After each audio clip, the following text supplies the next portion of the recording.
Because I think you've hit on it. Before you can solve a problem, you've got to discern what it is. So if you're going to send more money for border agents to process people faster into the United States, it doesn't make a lot of sense to me that you're likely to have the result of fewer people coming into the United States. Just a guess. Well, no.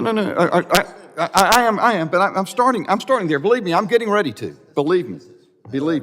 Mr. Hunter, I was struck by the beginning of your testimony. You say, you give, at the beginning of your testimony, you listed causes of the significant increase in irregular migration: violence, food insecurity, severe poverty, corruption, climate change, fallout of the COVID-19 pandemic, dire economic conditions.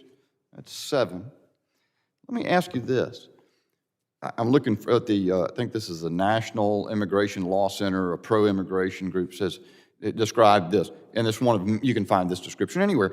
On January 2021, just hours after being sworn in, President Joe Biden took several immigration-related actions that together signal a new era for immigration policy.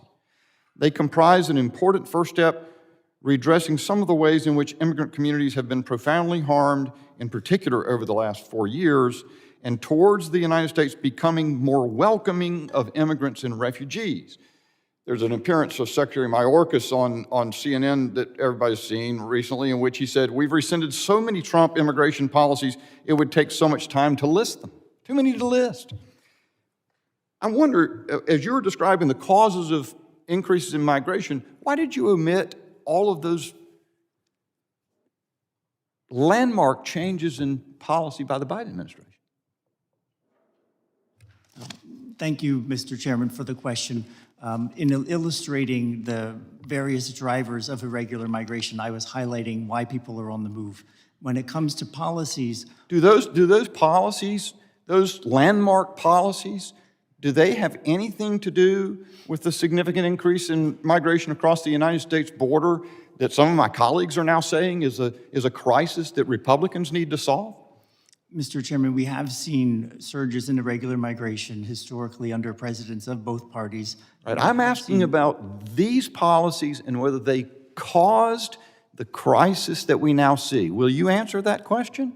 Mr. Chairman, no, our policies did not cause the reasons in rogue regimes such as Cuba, Nicaragua. So rogue regimes had something to do with it, but not the dramatic change in policy by the Biden administration. Is that what you're testifying to this Congress? The administration's policy and our strategy at DHS is to reduce irregular migration. And you believe it's been successful then in reducing irregular migration? Within the bounds of our authority and resources, we have a two-pronged approach to enact and enforce strict consequences. Okay, enough. Ms. Youth, let me switch to you because you were very candid.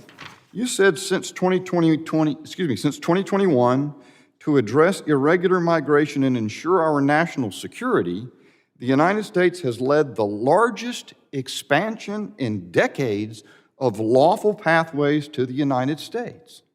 So would you say that the increased migration across the southern border is a feature, not a bug? No, so lawful pathways are the pathways that people can use to arrive safely through the southwest border, not through the southwest border. That's not what I asked you, though. Yeah.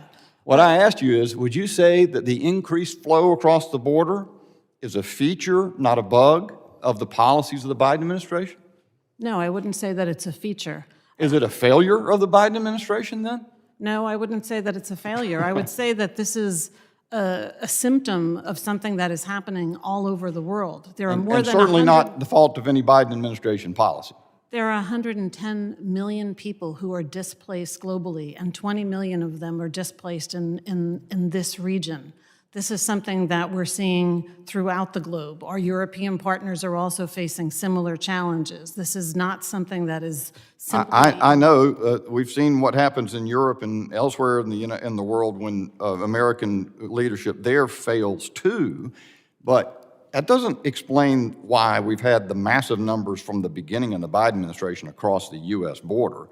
But I think you've hit on it, that the most significant expansion in so-called lawful pathways. Let me ask this question. Doesn't the Congress make the law? Yes, sir. So the administration doesn't make law, does it? No, sir. That's exactly right. I've run out of time.